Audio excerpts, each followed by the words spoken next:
Morning everyone, welcome to वंस study point YouTube channel.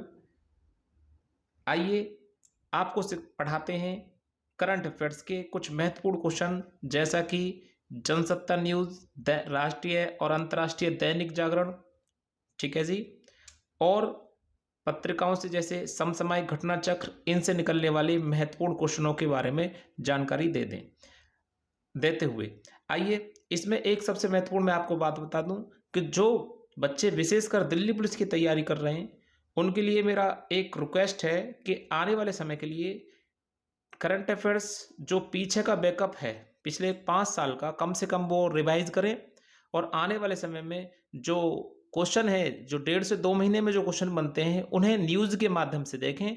ज़्यादा time waste इधर से उधर करने की ज़रूरत नहीं है, ठीक है।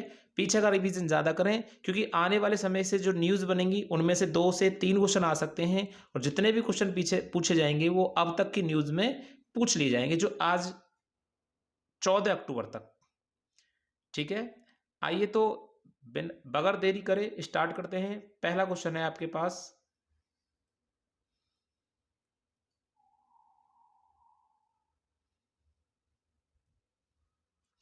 भारत का 54वां टाइगर रिजर्व किसे घोषित किया गया है? वेरी मोस्ट इम्पोर्टेंट क्वेश्चन है। तो 4 ऑप्शन आपके सामने हैं, इनमें से कमेंट करके हमें बता सकते हैं कौन सा आंसर इसका सही है। तो ध्यान दें, इसका सही ऑप्शन है ऑप्शन सी, वीरंगाना दुर्गावती बाघ अभ्यारण्य को हाल ही में 54वां टाइगर रिजर्व घोषित किया, यानी कि भारत में टोटल 54 टाइगर रिजर्व हैं, ठीक है। और ये एमपी में है। कहां पर है? एमपी। और ये एमपी का होगा 7वां टाइगर रिजर्व। कौन सा टाइगर रिजर्व होगा? 7वां। आइए इससे जुड़ी हुई महत्वपूर्ण जानकारी आपके साथ साझा करते हैं कुछ लाइनों के साथ। वीरंगाना दुर्गावती बाघ अभ्यारण्य, देखो बाघ बोलो या टाइगर बोलो एक ही बात है। बाघ हिंदी में कहते हैं, टाइगर इंग्लिश में कहते हैं। तो वीरंगाना दुर्गावती बाघ अभ्यारण्य को 54वां बाघ अभ्यारण्य घोषित किया गया है, जो मध्य प्रदेश में स्थित है। यह अभ्यारण्य मध्य प्रदेश का 7वां टाइगर रिजर्व होगा या बाघ अभ्यारण्य होगा, बात एक ही है, कंफ्यूज नहीं हो। यहां थोड़ा मिस्टेक लिख रहा है, ये बाघ है, यहां से थोड़ा ध्यान रखेंगे। एक बार मैं इसे सही कर देता हूं, ये काट के टाइगर रिजर्व है।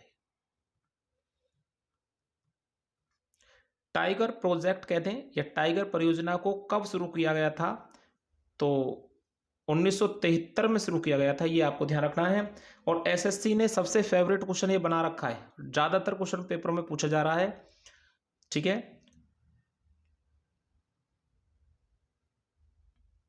क्लियर सबको इतना? हाँ, थोड़ा सा मिस्टेक थी मैं।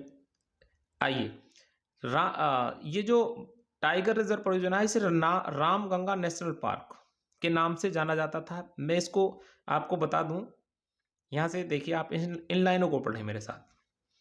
आपको बता दें कि हैली नेशनल पार्क को स्वतंत्रता के बाद रामगंगा नेशनल पार्क के नाम से जाना गया। फिर जिम कॉर्बेट नेशनल पार्क इसका नाम रख दिया गया, यानी जब भारत स्वतंत्र हुआ उसके बाद रामगंगा नेशनल पार्क रखा गया था और अब वर्तमान में से जिम कॉर्बेट नेशनल पार्क के नाम से जाना जाता है। क्योंकि रामगंगा नदी जो है, जो गंगा की सहायक नदी है, वो इसी नेशनल पार्क से होकर गुजरती है। रामगंगा नदी, जो रामगंगा नदी है आपकी, ये हैली नेशनल पार्क से गुजरती है और इसी के किनारे बरेली बसा हुआ है, ठीक है। बरेली शहर किसके किनारे, किस नदी के किनारे बसा है? तो रामगंगा के किनारे। क्लियर इतना?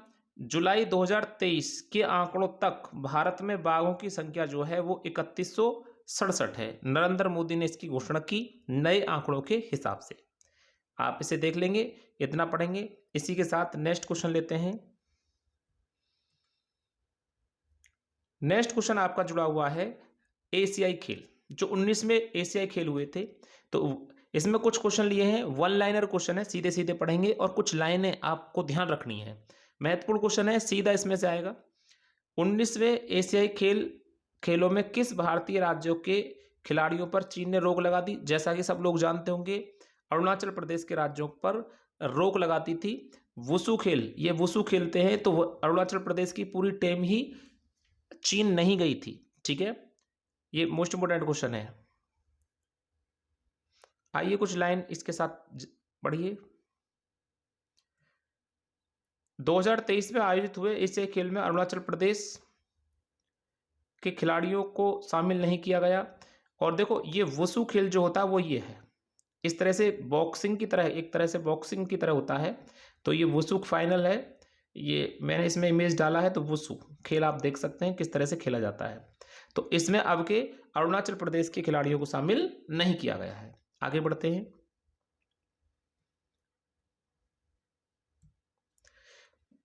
यहाँ पर थोड़ा सा एक बार लाइन और पढ़ लें। भारत ने अपनी टीम को ही खेलों से हटा दिया, ये न्यूज में लिखा गया था। इस साल जुलाई की शुरुआत में 3 वुसु खिलाड़ी जिनके नाम थे नेमान वाक्सु, ओनिलू तैगा और मैपुंग लांगू को पहले देरी हुई और फिर उन्हें वर्ल्ड यूनिवर्सिटी गेम के लिए चोंगदू की यात्रा से पहले स्टेपल वीजा दिया गया। भारत ने विरोध स्वरूप अपने पूरी वुसु टीम को खेलों से हटा दिया। यानी कि हमारे जो खेल मंत्री हैं अनुराग ठाकुर, उन्होंने क्या किया है कि पूरी ही जो अरुणाचल प्रदेश की टीम थी वुसु खेलने वाली, यानी वुसु खेल को खेलने वाली, उसको हटा दिया है और वो उसको चीन नहीं जाने दिया। ठीक है, ये थोड़ा मुद्रा है, अंतर्राष्ट्रीय मुद्रा है, थोड़ा सॉरी अंतर्राष्ट्रीय मुद्दा है, इसे थोड़ा ध्यान से सीखना है। देखिए जी, एक और क्वेश्चन है इससे ही जुड़ा हुआ। रोसी बिना देवी किस खेल से जुड़ी हुई हैं? तो यहां पर 4 ऑप्शन है, 4 ऑप्शन में से सही आंसर आपको बताना है। तो इसके सही आंसर है, यहां पर देखें लाइनों के साथ, रोसी बिना देवी वुसु खेल से जुड़ी हुई हैं जिन्होंने एशियाई खेलों में सिल्वर पदक हासिल किया है 2023 में। पुरुषों में विष्णु सारवान और महिला में नेहा ठाकुर नाव चलाने को इंग्लिश में सीलिंग बोलते हैं, खेल से जुड़े हुए हैं। तो इस क्वेश्चन का सही आंसर कौन सा होगा? रोसी बिना देवी किस खेल से जुड़ी हुई हैं? तो आप बता देंगे वुसु खेल से, और इन्होंने सिल्वर मेडल इसमें जीत लिया है। ठीक है,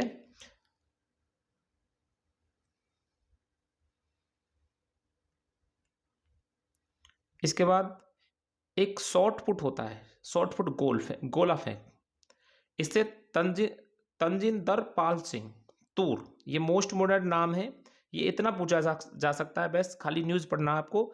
तंजिंदर पाल सिंह तूर किस खेल से जुड़े हैं? तो आप शॉर्ट पुट बताएंगे, यानी गोला फेंक, मोस्ट मॉडर्न था, इसमें इन्होंने गोल्ड मेडल जीता था इसमें।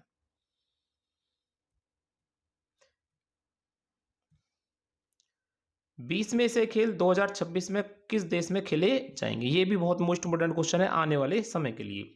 जितना भी आप पेपर देंगे आने वाले समय में, आपको 2 से, जैसे अभी 2023 चल रहा है, 23 से 24, 25, 26 तक आपको ये क्वेश्चन कंठस्थ होना चाहिए, तब तक आप जॉब पर होंगे। ये मेरा अनुमान है कि अगर आप पढ़ेंगे, ध्यान से मेहनत करेंगे, तो आप जॉब पर होंगे। तो इसे फिक्स कर लीजिए, जापान में खेला जाएगा। कहाँ पर खेला जाएगा? जापान में। इसकी लाइन लिखी मैंने, 20 में एशियाई खेल 2026 में जापान में खेले जाएंगे। नेक्स्ट क्वेश्चन है, 19वें एशियाई खेलों 2023 में भारत ने निम्नलिखित में से किस खेल में पहली बार स्वर्ण पदक जीता है? तो यहां पर गौर करना है, पहली बार स्वर्ण पदक जीते हैं उन खेलों के नाम बता रहे हैं। तो ये चारों ही 5 खेल लिए मैंने इसमें सम्मिलित किए हैं, सॉरी 4 है। एयर राइफल शूटिंग में पहली बार गोल्ड मेडल जीता, महिला क्रिकेट में भी गोल्ड मेडल जीता गया है, निशानेबाजी में पहली बार आया है, बैडमिंटन में भी, और वो भी मिश्रित युगल में पहली बार गोल्ड मेडल जीता गया है। यानी कि उपयुक्त सही इसका सही आंसर हो जाएगा। आइए कुछ लाइनों के साथ पढ़ते हैं। 19वें एशियाई खेल में चीन 383 पदकों के साथ पहले स्थान पर रहा, जिसमें 201 स्वर्ण, रजत 111 और कांस्य 31 जीते। वहीं भारत 107 पदक के साथ चौथे स्थान पर आया। स्वर्ण पदक 28 हैं भारत के, रजत 38 हैं और कांस्य 41 हैं, जैसा कि मैं इससे पहले वाली वीडियो में इनकी चर्चा कर चुका हूं। नेक्स्ट क्वेश्चन है, नेक्स्ट लाइन है, सॉरी क्वेश्चन नहीं है अभी, इन लाइनों को पढ़ते रहें।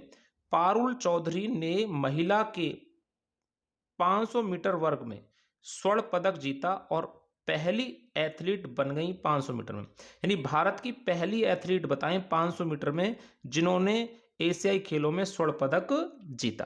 तो पारुल चौधरी, क्वेश्चन ये भी आ सकता है पारुल चौधरी किस खेल से जुड़ी हुई है, तो आप बताएंगे ये एक एथलीट है।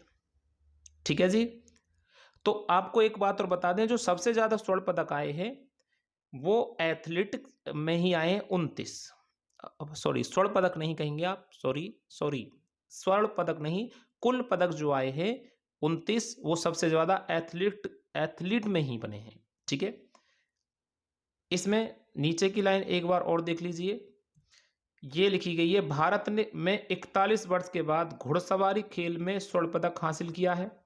एशियाई खेल 2023 में भारत के लिए निशानेबाजी सबसे अग्रणी खेल रहा। देखो निशानेबाज में क्या रहा, सबसे ज्यादा गोल्ड आए, यानी 7 गोल्ड जीते हैं, सबसे ज्यादा निशानेबाजी में गोल्ड जीते, जिसके साथ निशानेबाजी में ही 22 पदक जीते हैं भारत ने कुल।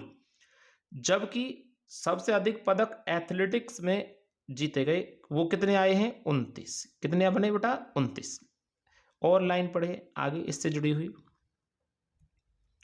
एशियाई खेल 2023 में भारत के 655 सदस्य दल ने भाग लिया था। 655 सदस्य यानी 655 खिलाड़ी गए थे खेलने के लिए।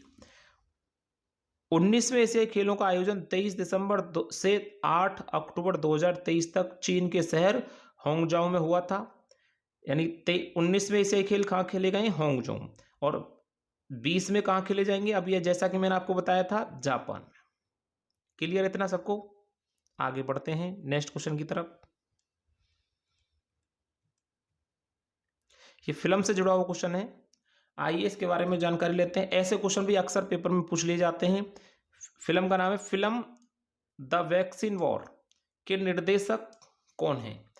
द वैक्सीन वॉर का मतलब ये है, यहाँ पर ये इसका अर्थ ये निकल के आएगा पूरा कि जो वैक्सीन, जो हमारा लॉकडाउन हुआ था उसमें किस तरह से वैज्ञानिकों ने वैक्सीन बनाई, उसका उपयोग हुआ और कितना वो सक्सेसफुल हुई, तो उसी के बारे में इसमें बताया गया है।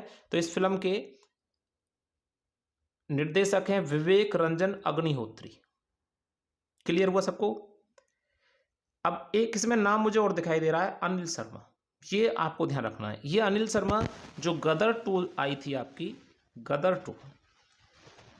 2 जो मूवी आई थी आपकी, उसके निर्देशक थे कौन? अनिल शर्मा, ये आपको ध्यान रखना है। नेक्स्ट क्वेश्चन है,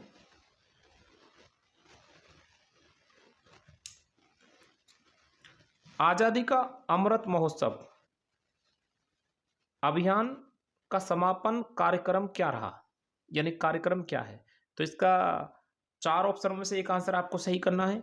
तो मेरी माटी मेरा देश अभियान, जो अमृत महोत्सव अभियान चला था भारत में, उसका समापन कार्यक्रम भारत सरकार ने जारी किया है, तो उसका नाम है मेरी माटी मेरा देश अभियान। इसके बारे में आइए कुछ लाइनों के साथ जानकारी लेते हैं। मेरी माटी मेरे देश अभियान को 9 अगस्त 2023 को शुरू किया गया वीरों को श्रद्धांजलि देने के लिए। ठीक है, यह अभियान आजादी का अमृत महोत्सव का समापन कार्यक्रम है। आजादी का अमृत महोत्सव अभियान का शुभारंभ जो किया गया था वो 12 मार्च 2021 में किया गया था, ये आपको ध्यान रखना है। आजादी का अमृत महोत्सव अभियान कब शुरू हुआ? 12 मार्च 2021 में। इतनी जानकारी इससे जुड़ी हुई है। नेक्स्ट क्वेश्चन लेते हैं। राष्ट्रपति द्रौपदी मुर्मू जी ने हाल ही में कहां पर पुस्तकालय महोत्सव का उद्घाटन किया था? एक लाइन का क्वेश्चन है, इसमें कुछ आपको ज्यादा दिमाग लगाने की जरूरत नहीं है, 1 लाइन का क्वेश्चन है, इसे पढ़ लेना है सिर्फ। ठीक है, तो ये नई दिल्ली में किया था। कहाँ के किया था? नई दिल्ली में। देखिए इससे जुड़ी हुई कुछ जानकारी मैंने इसमें शामिल की है, दिल्ली पुलिस के हिसाब से इसमें शामिल किया गया है। देखो, राष्ट्रपति द्रौपदी मुर्मू जी द्वारा 5 अगस्त 2023 को नई दिल्ली में पुस्तकालय महोत्सव शुरू किया गया। चौधरी ब्रह्म प्रकाश नागलोई दिल्ली के पहले मुख्यमंत्री थे। ये पिछली बार दिल्ली पुलिस के एग्जाम और एसएससी के एग्जाम में पूछा जा चुका है, 2 बार क्वेश्चन पूछा जा चुका है, इसलिए मैंने इसको आपके साथ साझा किया है।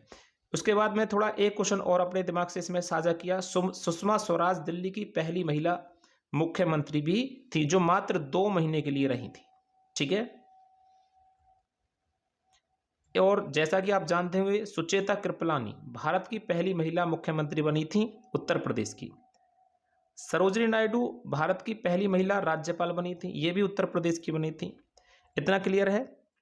ठीक है, आगे बढ़ते हैं। नेक्स्ट क्वेश्चन है, बहुत ही मोस्ट इंपोर्टेंट क्वेश्चन है, अक्सर ये क्वेश्चन पूछा जाता है और पीछे जो एग्जाम हुए हैं उनमें ही हर एग्जाम में लगभग जब भी ये क्वेश्चन बना है, मतलब जब भी मुख्य अतिथि आए हैं भारत के अंतर्गत, पूछा गया है। देखिए क्वेश्चन क्या कह रहा है, 74वें गणतंत्र दिवस के अवसर पर किस देश के राष्ट्रपति को मुख्य अतिथि के रूप में शामिल किया गया था 2023 में।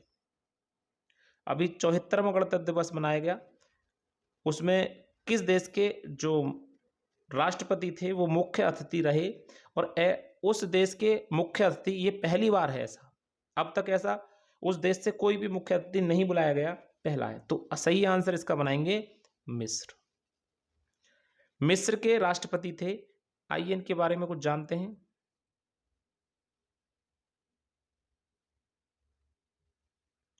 चौहत्तरवें गणतंत्र दिवस के अवसर पर मिस्र के राष्ट्रपति, इनका नाम याद रखेंगे, Abdel Fattah el Sisi. Abdel Fattah el Sisi को मुख्य अतिथि के रूप में चुना गया था। पहली बार भारत ने मिस्र के राष्ट्रपति को भारत का मुख्य अतिथि नियुक्त किया गणतंत्र दिवस के अवसर पर।